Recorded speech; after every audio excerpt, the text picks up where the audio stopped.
The purpose of this presentation is to inform residents of the events that have occurred over the last 5 years and explain the current situation.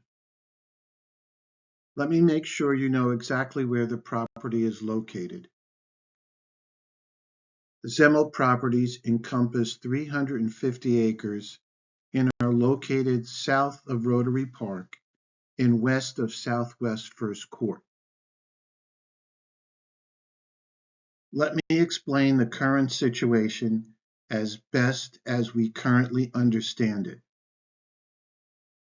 Milov Oberchan, the commercial real estate agent representing the landowner, the Zemmel Trust, want to sell the 350 acres of wetlands to a developer.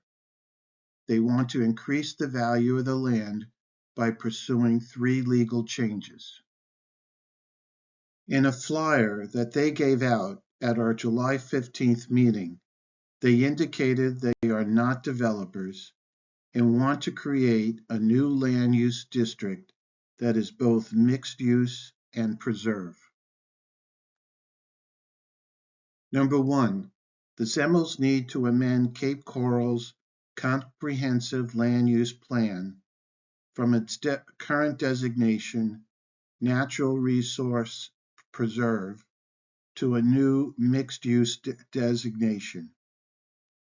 You can see how Tarpon Pointe is categorized as MX mixed use and Rotary Park as PK Parks and Recreation. Number 2, once the land use is changed, then they will need to change the zoning to define what parts of the mixed-use area will be residential and which will be commercial. You can see at Tarpon Pointe is multifamily in brown and pedestrian commercial in red. Number 3, the Zemmels want to establish ingress and egress to the property by exchanging 54 acres of wetlands for 2.3 acres from Rotary Park to accommodate their proposed entrance road. This road would also cross an existing conservation easement that is shown in purple. Now I'll go through the chronological order of events as we know it. In the 1920s and 30s, the Zemmels bought up thousands of acres across Southwest Florida. There is a news press article that you can read about the history of the Zemmels in Southwest Florida. In 1981, the land, which is now Rotary Park, was sold to the city of Cape Coral. In July of 1991, a conservation easement was established by the Department of Environmental Protection and the City of Cape Coral. It indicates that this land needs to remain nature preserve and prohibits construction and roads. In 2007-2009, Tarpon Pointe was built. A section of the conservation easement was mitigated to develop Tarpon Pointe. We are unaware of how this was accomplished, but this set an unfortunate precedent. In 2011, there was an effort by Lee County to purchase the land with Conservation 2020 funds. Landowners need to nominate their property, and if they qualify, 3 appraisals are ordered, and then an offer is made based upon those assessments. The offer was not accepted by the Zemmel Trust. In November of 2018, the landowners ordered a survey of the property. That December, they employed an environmental consulting firm to create a natural resource and development of suitability study. In 2019, An archaeological consultant completed a cultural assessment report. Also, in 2019, they bought 2 properties on Southwest First Court to provide future access to their property. This was going to be their entrance. In 2020, the following year, a traffic study was authorized. We learned from this report that Tarpon Pointe has been approved to build 2 additional residential buildings. In April of 2021, residents on Southwest First Court became aware of the proposed development. The conceptual plan called for an entrance on Southwest First Court. In March of 2021, the Piney Point phosphate leak occurred near Tampa Bay and was widely publicized. We assume that is when they changed the name to Redfish Point.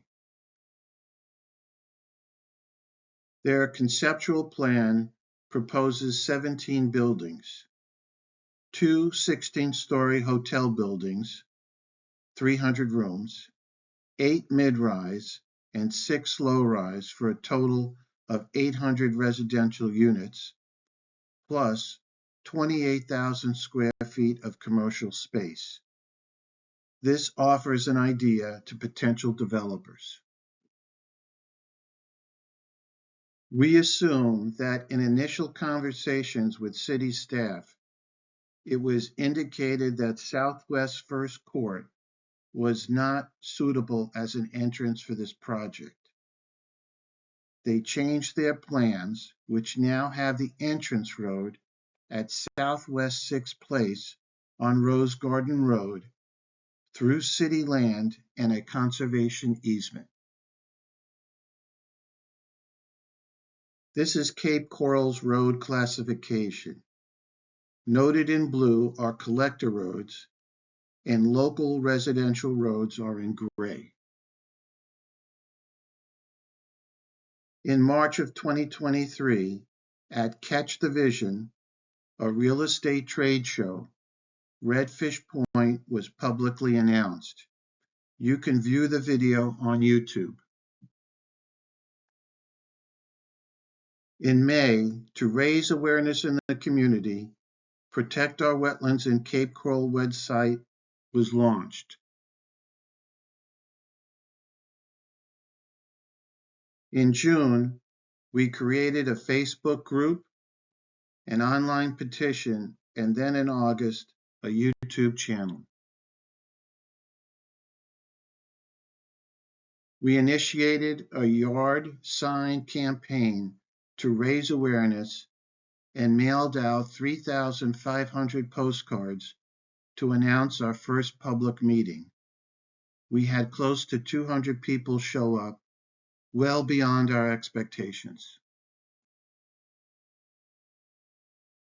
On August 30th, at the Cape Coral City Council meeting, we had 93 residents show up opposing Redfish Point, and we had 10 plus speakers, making this a significant demonstration.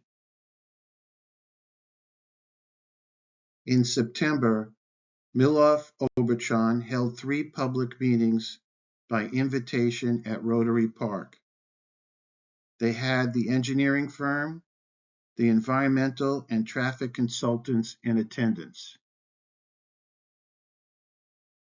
On September 27th, on the eve of the anniversary of Hurricane Ian, we held a protest march. We marched from Rotary Park to Southwest 6th Place, the proposed entrance. Over 90 residents showed up in the rain to voice their opposition to Redfish Point. We had 5 news outlets covering this event. In October, we encouraged residents to send letters to the City Council. 75 supporters sent 600 letters to council members. They received responses from 4 council members. This November, we participated in the Cape's Veterans Day Parade. It was a great opportunity to continue to raise community awareness. Today, December 5th, is our second public meeting, and we sent out 4,100 postcards to local residents to advertise the event. I would like to put into context the big picture. Making the property attractive to a developer, which has been in the works for 5 years and is still ongoing. If they succeed, then the logical next steps would be to market sell the property to a developer, an architect creates a resort design, the developer seeks city, county, and DEP approval, and of course, then construction. Our end goal is to have the land acquired by a conservation organization. Remember, once they sell the property, the developer decides what amenities they will provide to the residents of Cape Coral, what actually is built, and how they will elevate the land to meet building codes. We want to thank all the residents who donated money and their time to support this cause. Thank you.